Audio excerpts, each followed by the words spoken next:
Bismillahirrahmanirrahim. Assalamu alaikum to everyone. I hope you all are doing well. And today, this is a short video about a very important and very interesting topic, which is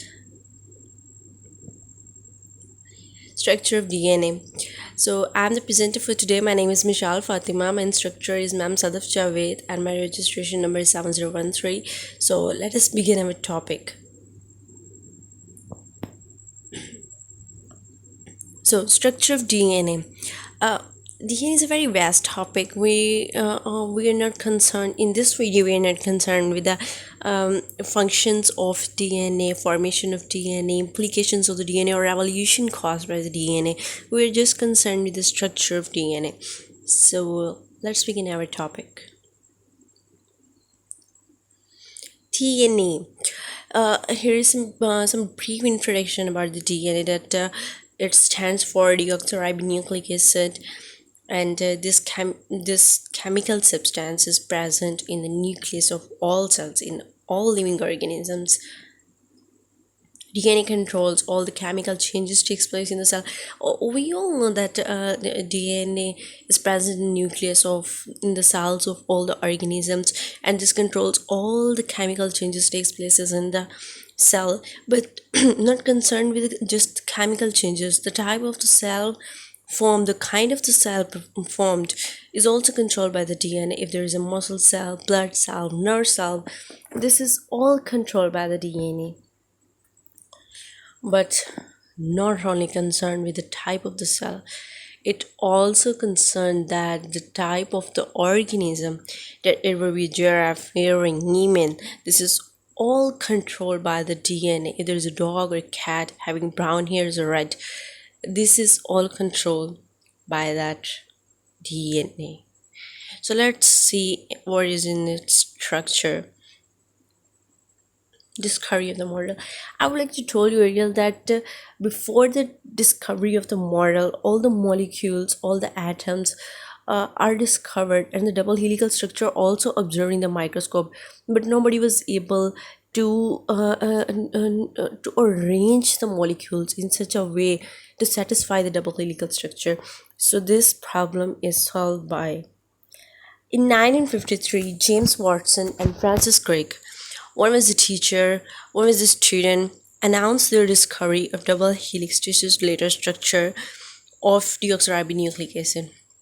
So these were the two people that satisfied that double helical structure and arranged the molecules in such a way that their bonding and their attraction satisfy the double helical structure. So these are the two geniuses that forms that model. This is looking somewhere complex and curious for you people now, but I hope at the end of the video you will all be able about that the structure of and model of the DNA. What are they made of? What is the main thing in the DNA? So simple units called nucleotides connected on long chains. Living organisms have the simple or individual units of the cell. If we talk about the nervous system, there is the simple unit, there are neurons. About the kidney, there are the individual units, nephrons. So the individual units, or if we categorize the DNA into simple units, that would be the nucleotides. But not only the nucleotides, this is also further, the nucleotide is divided into three parts that are carbon, sugar, pentose means 5 carbon sugar. There should be nitrogen containing bases. There will be phosphate group, and this phosphate group make the links that unite the sugar, that they are forming the backbone.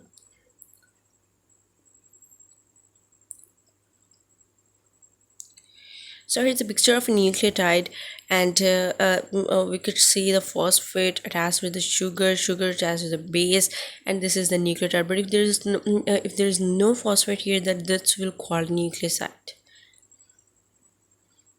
Ribose and deoxyribose, the main difference between them, you could see here the deoxyribo present in the DNA and ribo just present in the RNA.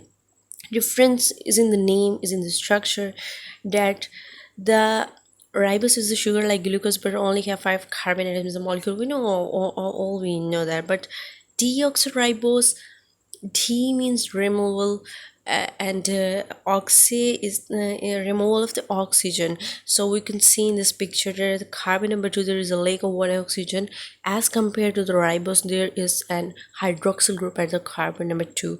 So this is the main difference, lack of one oxygen between the deoxyribose and ribose. Types of the nucleotides. Nucleotides are basically have two types according to their nitrogen bases. So according to their nitrogenous bases, they are further classified. So first one is the purines. What are the purines? They are the double ring nitrogen base. They contain a double ring of nitrogen, and they are categorized into adenine, guanine, and the second type is the pyrimidines. And what they have, they are single nitrogen base. They have single nitrogen base, and they are categorized into the cytosine, thymine, and uracil. I would like to told you that we're not concerned with the uracil. This is just the type of pyrimidines that I mentioned here. But in DNA, we are not concerned with uracil. This is all about the RNA. Here comes the structural differences between the purines and pyrimidines. We could see that purines are the double chain, and according to some atomic changes, they are categorized into adenine and guanine. We can see the ammonia group at the carbon number 2 and carbon number 6, and in guanine we could see carbon number 2 have the ammonia group and oxygen at the carbon number 6. Just like that, pyrimidines also have just atomic changes at some carbon number that categorize them into the cytosine, thymine, and uracil. Oh. So here comes the DNA. I would like to explain you the structure of DNA. I wish that you should have to form an image of a letter in your mind. That if you like to see it, first phosphate and pentose forming the first hand of the letter, and at the 3 prime, and there is the second strand of the letter at the right and the left side. You should have assumed them as the two strands of the letter, and if you twisted the letter, this will form a helical structure, double twisted helical structure. So the backbone, I would like to told you that this is formed of pentose and phosphate. Pentose and phosphate, these are forming the one strand, and on the other side two pentose and phosphate. But the specificity is guanine attached with the cytosine, adenine attached with thymine.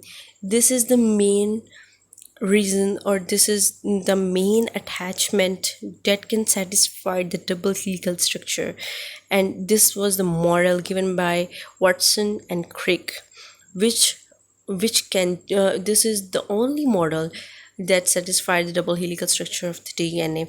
And this specificity is concerned with something that I will told you earlier, that I will told you later than that slide, that why always guanine attached with the cytosine, adenine attached with thymine. But before going to it, I would like to told you that why we call the deoxyribonucleic acid an acid. If we look at the phosphate group, there is a negative charge on the oxygen, so this should be more basic than an acidic media or an acidic species. So why we call it an acid? So I would like to told you that there is a hydrogen present with the oxygen before it is in a solution. When it comes into a solution or in the aqueous media, it releases its proton. The hydrogen present with the oxygen just releases in the form of proton and gives its negative charge to oxygen. So that is why we call it an acid, not a basic media, or not basic. This is an acid. And the strands of the letter having the bridges of guanine and cytosine attached to each other. When we twisted it, this forms the double helical structure. But what are the bonding, what are the attachment between the guanine and cytosine, and why always they have the specific pattern of attachment? So the reason behind that is hydrogen bonding. This is the main thing for the complementary bases contribute to the thermodynamic stability of the helix, and the specificity of the base pairing is due to the hydrogen bonding. That the thermodynamic stability of the helix is just concerned with the hydrogen bonding, and stacking interaction between base significantly contribute to the stability of DNA double helix. We always concerned that the guanine attached with the cytosine and adenine with the thymine.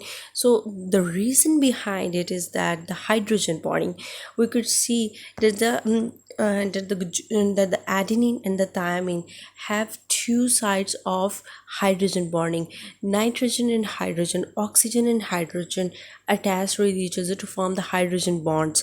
And at the cytosine and the guanine, there are the three types of hydrogen bonding: nitrogen hydrogen bond, oxygen hydrogen bond, and nitrogen hydrogen bond.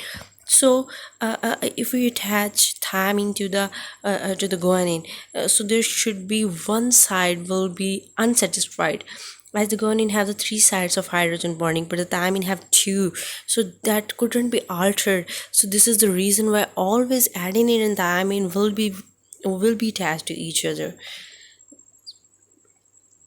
So here comes another moral of the DNA, and you should have a brief introduction about the structure of DNA, and you should have the concepts that how phosphate, pentose, they are attached to each other, and then always the amine attached with the adenine, guanine with the cytosine, and when we twist the ladder, this form a double helical structure.